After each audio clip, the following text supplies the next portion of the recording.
so I'm excited about that. My name is Jack Leff. I'm the Climate Action Fellow, and I'm going to be talking to y'all today a little bit about two topics in 30-minute chunks each. The first is going to be talking a little bit about climate justice, which sets apart Virginia Tech from other institutions who have robust climate plans. And then at noon, I'm going to talk about the Climate Action Living Laboratory. The previous presentations were dealing with a lot of the concrete elements of the university. You can probably tell by my relaxed demeanor, the fact that I have my sleeves rolled up, that this is a little bit more experimental and a little bit more focused on less tangible goals and pathways. So you're not going to see a lot of graphs from me, you're not going to see a lot of facts and figures, but instead what you're going to see is a lot of opportunities for growth, a lot of ways we can change the campus culture and environment, and a lot of opportunities to build in some of these ethical principles into the work that we do here. So welcome to Climate Action Movement Day. I'm excited to be here. Once again, my name is Jack Leff, and I am a staff member and PhD candidate here. My name also appeared briefly on Sean's presentation. I was a part of the Climate Action Movement Working Group.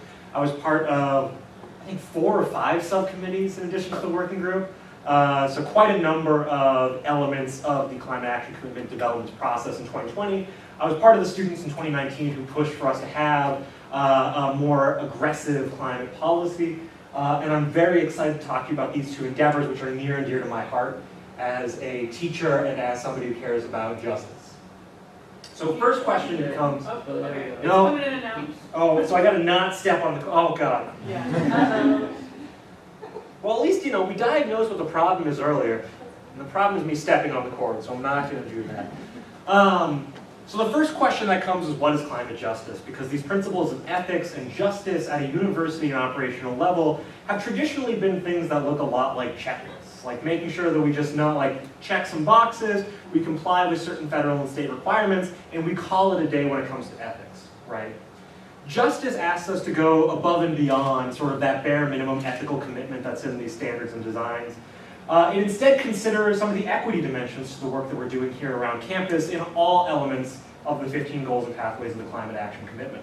So as we're doing things like building out our tree canopy cover, we have to take into account climate justice.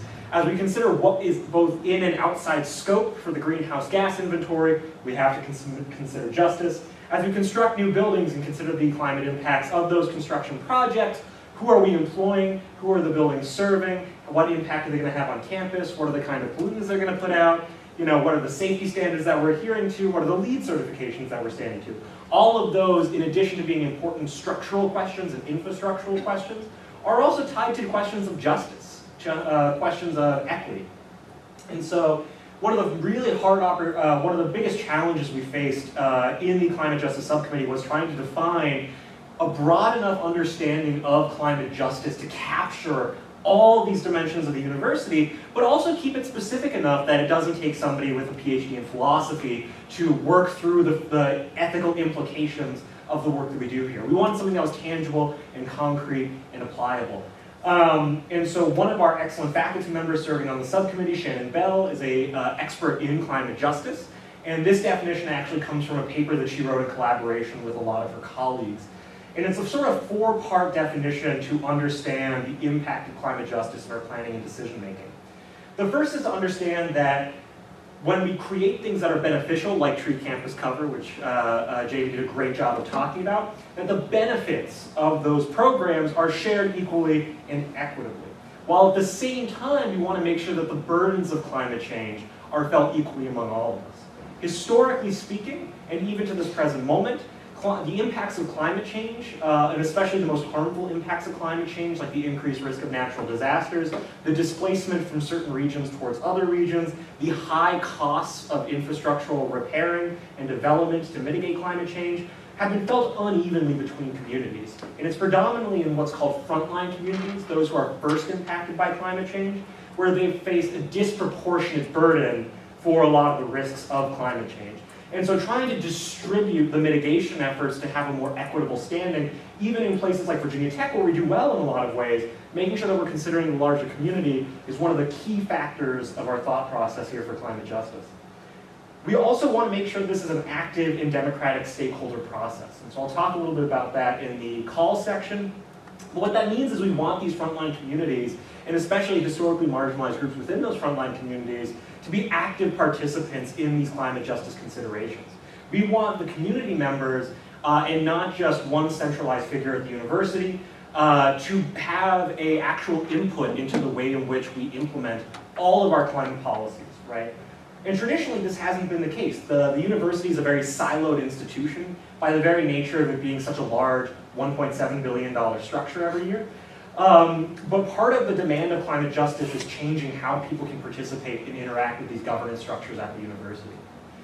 Third, we want to maximize opportunities. We want this to be, and especially for frontline communities, to thrive for the future. Recognizing that it's not enough to just moving forward create these more equitable considerations for frontline communities. We need to build opportunities and redress past harms, which brings us to the fourth point, which is repairing historical harms.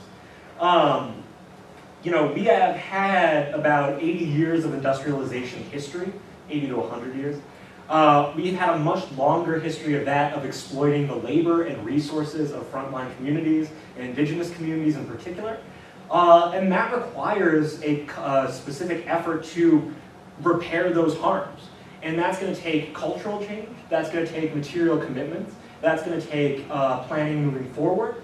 But really we're thinking about the past, present, and future when we think about implementing climate justice initiatives. Well, folks are welcome to come in here. I know, All right, we can prop the door open. And I want to stress here that Virginia Tech is unique because of this commitment to climate justice. When we were doing a lot of the peer institution comparisons, few, if any, institutions actually had a climate justice provision as a university-wide consideration. Some universities, like UC Berkeley, developed a Center for Climate Justice that sort of introduced these considerations to the university. But as far as I know, and John, feel free to correct me because my memory might be misleading me here, I don't think that there was a single other university that adopted as broad of a definition of climate justice that affected all operations of the university. Academic, facilities, you name it. And I'm really proud that this was implemented because this was implemented in no small part because of student demand. Because this was one of the things that the students wanted to see taken into consideration moving forward and wanted to see added to our list of climate policies and provisions. And I think it really models Virginia Tech's climate of service. This idea of ut prosum, that we're not just serving ourselves, serving the community, but we're really trying to serve the entire Commonwealth and our global responsibilities as a land-grant institution. And climate justice is a really unique thing that sets us apart. So please brag about that to other institutions, especially UVA. And climate justice is important for all these reasons that I've already gone through. It structures absolutely everything we do, from the really small stuff, like where do we get our desks and chairs from? I bet a lot of people aren't familiar with the history of our furniture purchasing, mostly because that's a really boring topic that very few people care about except for me. But Virginia Tech, like most universities in Virginia, used to buy its furniture almost exclusively from prison labor, from underpaid and exploited prison labor. Now that's changed in the last 5 years, but it very easily could go back to that situation, depending on sort of state and federal legislation. But that represents a concern if we're interested in climate justice and addressing historical harms, addressing and supporting frontline communities, then we have to take into consideration where are we getting our furniture from and are we doing it ethically and how are we doing it. I'd love to see us use some of the urban forestry wood for our furniture instead because I think it's prettier and also probably more ethical. But that's just some of the small scale considerations we have to take into account, as well as the long-term considerations, like how do we dispose of our solar panels? How are we disposing of our waste? Are we taking into account the entire life cycle of these renewable energy products that we're putting forward and deploying for the university? These are vital questions that we're just now starting to tackle through the introduction of climate justice across the university. Already went through some of this, but we also want to make sure, I want to really emphasize the broad-reaching considerations of climate justice. So in addition to the sort of life cycle analysis that's taken into account the full range of considerations for our built environment, we are also trying to consider some of the more social dimensions of these costs, right? As we went over in Sean's talk, transportation and commuting is a huge percentage of our greenhouse gas emissions. I think it was about 7.5% total, if my memory serves. And we have to consider not just how do we reduce people's dependency on individual transportation that leads to that massive increase in greenhouse gas emissions, but how do we do it in an accessible way, right? Because we can just say by fiat, no more parking spaces for wage staff and cut down on our greenhouse gas emissions, But that's not particularly equitable for our wage staff who do a major service for the university and are really vital employees for protecting of this university. So can we build out the public transportation infrastructure out to Radford or Roanoke or Christiansburg a little bit more robustly to increase access? Can we have a tiered parking pass system to allow more affordable options for people who need to commute, and also try to discourage commuting for more local people who could potentially take the bus system, right? These are some of the ways in which we're having to consider the social dimensions to all of the planning that we enact from here on in, which is tough. I also want to sort of end this with some ways in which folks can support these efforts. So one of them is to join the Climate Justice Subcommittee. This is open to all. You can just drop me a link and I'm happy to add you. We have about 30 to 40 faculty, staff, and students on the Climate Justice Subcommittee, and we're always looking to add more. This really needs to be a broad-based coalition of people in order to make this a successful program, and so that means we need as many people as are passionate and interested in pushing this forward. And that's just an easy way to get involved with some of this planning work. If you're a student or work with student groups, encourage them to submit a climate justice themed green RFP program. A lot of our green RFP programs are preoccupied with 5 and 10-year return on investments, which is deeply important for reducing our energy usage and making sure we're getting the best bang for our buck. But we also fund climate justice-oriented work through this program, and we would like to see more and more robust climate justice programs as part of our green RFP package. And next year, we're hoping to have students take the lead on approving and prioritizing these things. And students have shown that they care predominantly about climate justice.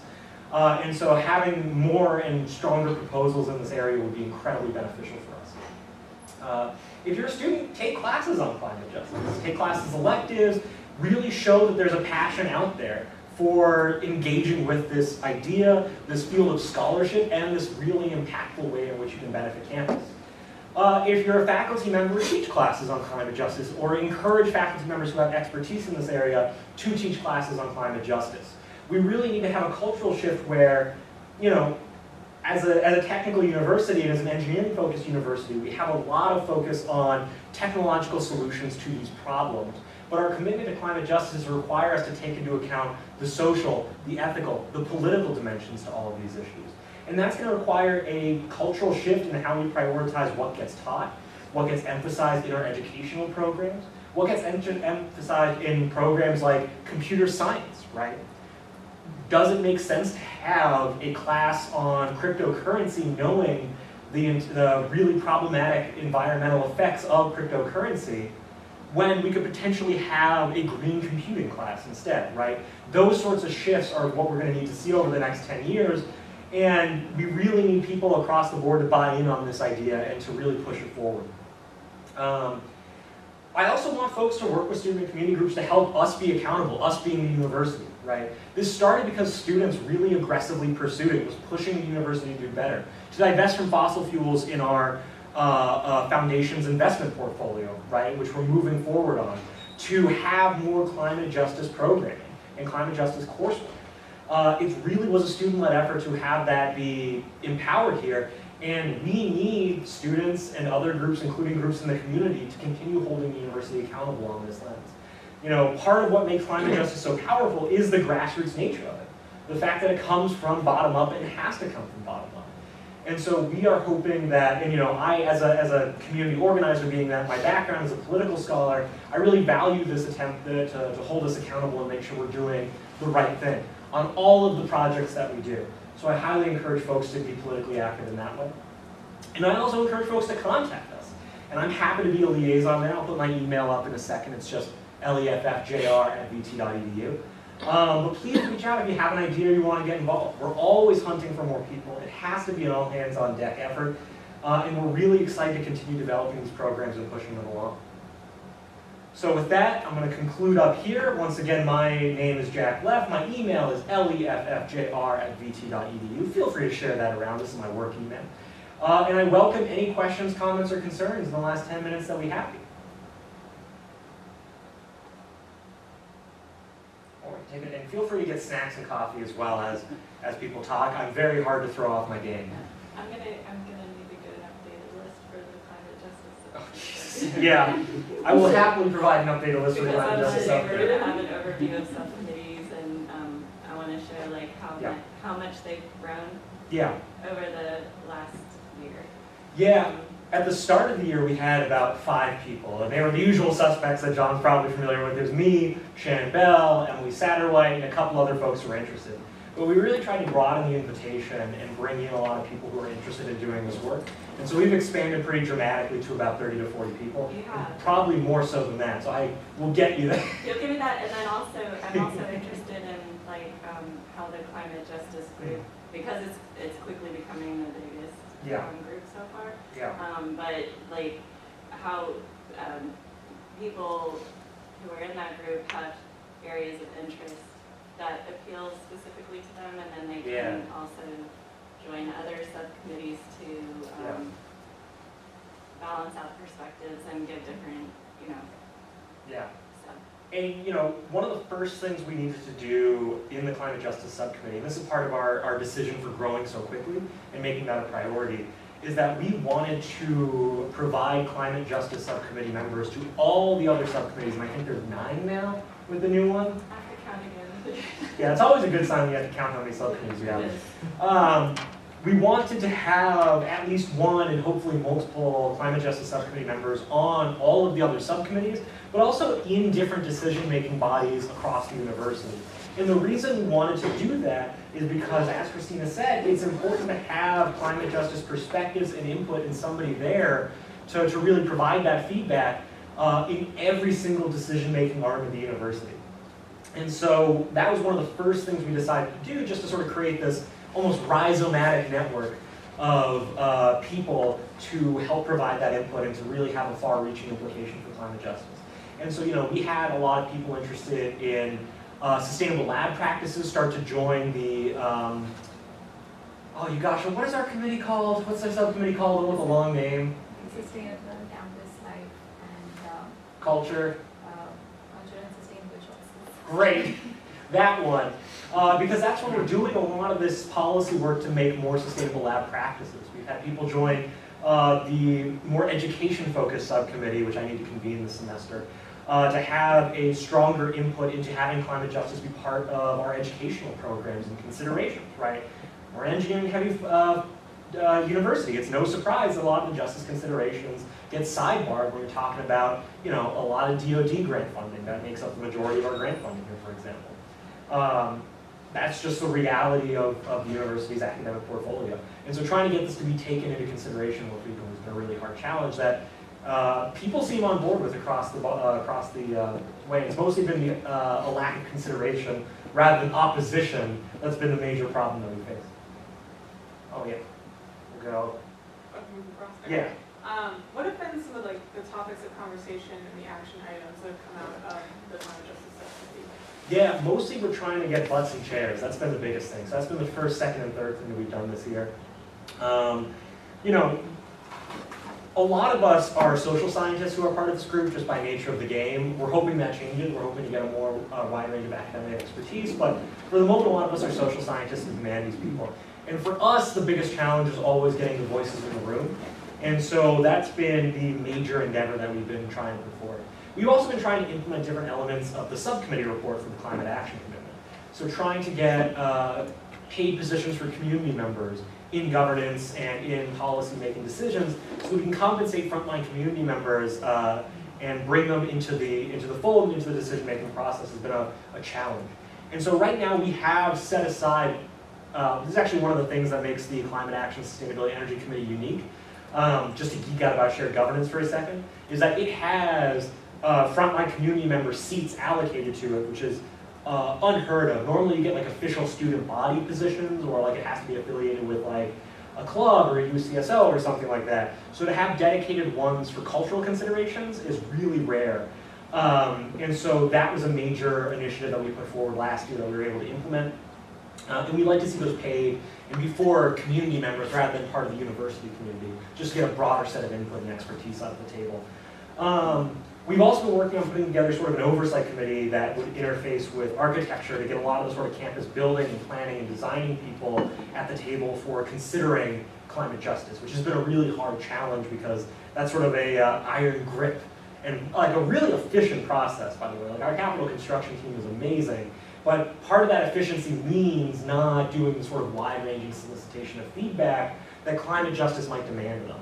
And so we've been sort of strategizing around how best to work with them on that point and to do it in a non-intrusive way. Something that doesn't hurt their work, but helps broaden their consideration. Yeah. So, I mean, it's really great, Jack, to hear that this climate justice part of the puzzle is alive and well. Yeah. And, I mean, just, you know, looking back on how it developed, and as you said, this is a very unique part of our climate action commitment. And really student initiated. Well, the whole working group Yeah. and the whole commitment was Yeah. student initiated. And so the first subcommittee of the working group that we set up was the climate justice Absolutely. subcommittee, because we really wanted to position that and respond to, you know, where this came from. And, you know, this was a tough part of, I mean, there are obvious things, Yeah. you know, energy, electricity, Yeah. waste, whatever. I mean, those hardcore, the buildings, how to reduce our greenhouse gas emissions. But this was the seed of not just doing that action, but doing it right. Yeah. To do it in a way that did not produce consequences and where we can address other issues as well. And, you know, then the, you know, sustainable behavior and the campus culture kind of followed that. And so, you know, I want to hand it to you because you and the working group were, of course, one of the ones that forced us down my throat. No, not quite, but I'll love that, yeah. we had a lot of discussion about it, and it really was an important part of the whole commitment. And so I'm glad it's, you know, alive. No, that's appreciated, and I really do believe, you know, and this is maybe just me, I'm a little bit freer with my rhetoric than a lot of people in university communications, but I think that the climate justice component, in addition to our aggressive plans around energy, about building management, which are leagues above most other universities, but still comparable to a lot of really well-funded universities like Harvard, like Stanford, like Yale, like Berkeley, like they're in line with our energy program. But what sets us apart, and I think makes us unique even above those, you know, $40 billion institutions, is this commitment to climate justice. You know, it is something that embodies the ethos of this university. It is prevalent throughout all the work that the working groups did. You know, the climate justice folks were fucking everywhere. And it really does, I think, set us apart in terms of our implementation plan from anybody else.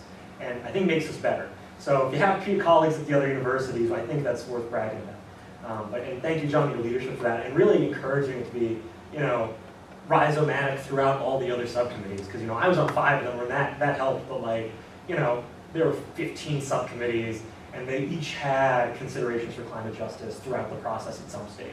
I think that was really important. Well, I'll just say my questions were addressed. Oh, okay. So I'll suffice to say thank you so much. Thank you so much for taking the time to give this presentation. My name is John. I work across the street from the Moss Arts Center. Oh, word, yeah. And we'll be premiering or previewing what we're presenting next season, which, Yes. spoiler alert, will be a series of works that are specifically focused on the issue of climate change. Yes. Both performing and visual arts. So. Are you partnering with Art for Environmental Justice on that? No, though I'm familiar with the group and Great. was hoping I'd get a chance to meet some of the student leaders. Yeah. If not today, We'll soon. talk. I'm connected with them and I can introduce you to them. Great. Yep. So They thanks do for have that. an event tomorrow. Okay. Details on it. Oh, well, that makes it, all right. Well, go to that event then. Don't flood mine. No, that's fine. I'm happy, always happy to field emails. It's 90% of the time. So that puts us out of time. I was grimacing.